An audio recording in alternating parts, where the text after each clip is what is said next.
So I put the front clam outside temporarily while I was working on other stuff, and yeah, pollen. Yuck. Wrong time of year to be doing that.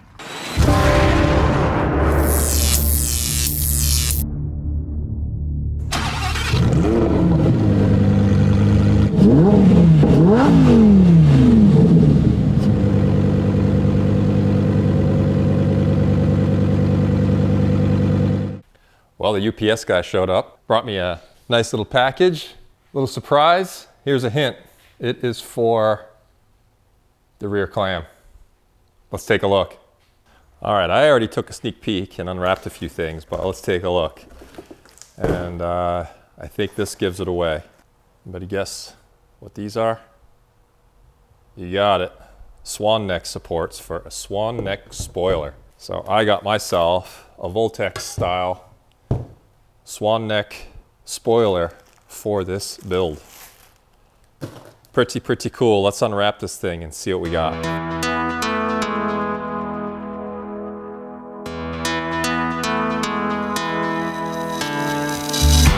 Oh boy, check this out. Wowza. This is a 1600 millimeter spoiler. So it's 1600 millimeters long. It's about, I don't know, about 1 inch shorter than the Ultima factory dual element spoiler.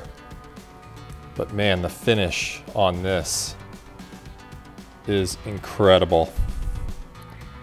So let's put this thing together.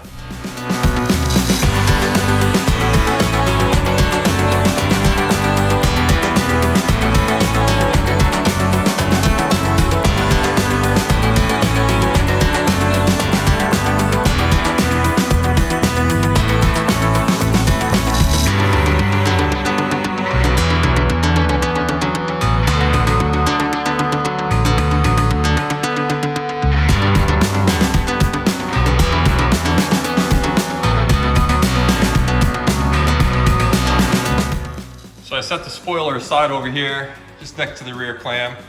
I think that's gonna look real nice, and I think what I'm gonna try and do is make this so that the factory wing and this swan neck wing can be exchanged without too much hassle. I'll have to, I think, ultimately make different brackets for the factory wing. I've got tape marks here where this wing will mount in the general area, and the second mark is where the Ultima factory mount goes. So I'm gonna try and maybe ultimately make a set of different mounts for the OEM factory wing so I could just swap these. I just wanted a different look using this swan neck wing versus the factory wing. So we'll see how it looks on the car, but I think in the end it's gonna look good. So we'll get back to this later on. All right, I'm super excited to get back on this project. It's been a few weeks since I've been able to get in here due to work getting in the way and some spring projects and all kinds of stuff. But anyways, back on the build, excited to share some updates. Let me talk to you about some of the first modifications I'm gonna do. Again, now that I've had a little bit of time to kind of think about the second half of this build and do what I need to do to finish it up. Before I button up the side pods, I'm actually going to do one more cut. I think one more cut. And let me show you what I'm talking about here. So this bar, if you guys remember many videos ago when I put in the fuel system, this bar is in the way. So if I ever needed to take the fuel pump out, I'd have to slide the tank out, which I'm still planning on doing. I'll still make the tank removable. But what I'm gonna do is just cut this bar and make it removable. So I've got some roll bar joints, removable joints that I'm gonna weld in here so that in the event I ever need to remove the fuel pump, I could just simply remove this bar, which requires not having to remove or cut into the side pod or anything like that. So let me show you that. I bought a pair of them, they're over here. 2 bolts hold these together, and you can see they're indexed. These will slide in the 1-inch tube. I'll weld them in, and then those will make that crossbar removable. Let's get to cutting this crossbar, weld it in, and then we'll finally, I think finally get on the process of getting these side pods in and the rear bulkhead in for the final time. And then it's Time to put the entire engine bay back in and start to get this thing buttoned up and on the road to the first start. So let's get to it.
All right, there she is. Removable sidebar in place.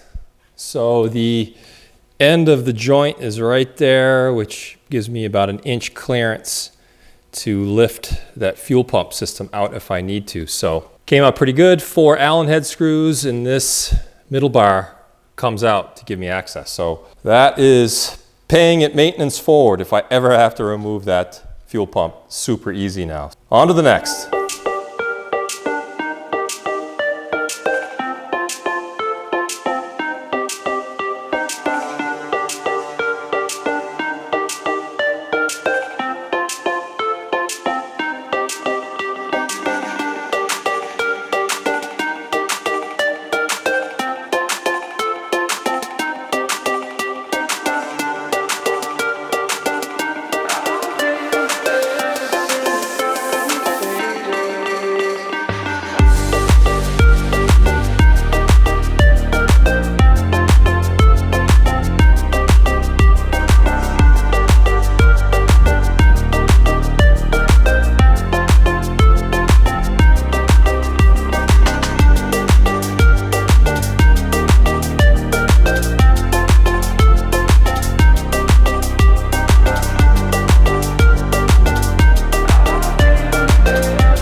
One of the options when you buy these kits from Ultima is to have the factory do a body pre-fit.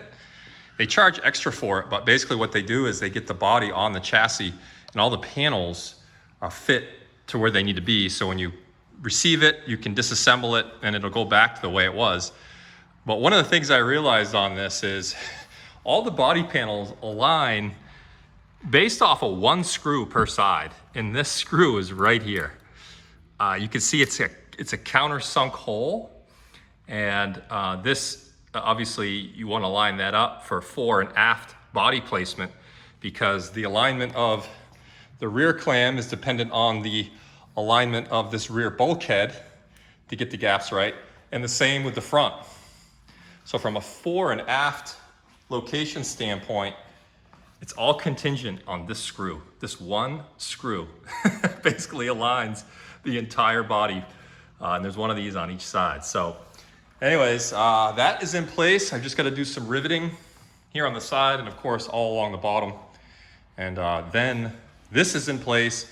And then there's a couple of studs under here and a couple of bolts that will go behind the panel here. And that will all secure this in and all this stuff will line up. So that is in place.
All right, side pods and rear bulkhead are on for the final time. They're not going anywhere. They are all riveted in. So let's take a look at how these panels lined up because this is the important and tricky part. So let's take a look. All right, so on the passenger side, you want to look for key alignment there. Nice and smooth between panels. Nice and lined up with a proper gap there. And then also you're looking for a smooth alignment here, which is there. So again, I'll do these rivets along the side pod as the final fitment once I get the door on in case I need to adjust the panel in or out. There's a little bit of movement in there. So as you saw in my blurry footage as well, I've got the rear bulkhead all riveted in as well. So I use black rivets even though all of this is going to be covered up with the heat shielding. The same heat shield I used on the fuel tanks, I'll use on the rear bulkhead there. So that will all be covered. And then here on the driver's side, similar fitment. Actually had to use a couple of spacers in here. Again, with the factory pre-fit, they actually had a spacer, you can see the aluminum bit in there to pull this side pod out a little, which required some spacers in behind there, a couple of washers. So fitment is nice and good, smooth, aligned, proper gap, and then here, nice smooth, nice fit as well. So not too bad considering working with fiberglass here. So fits up pretty good. So next up, we're gonna put the heat shielding in.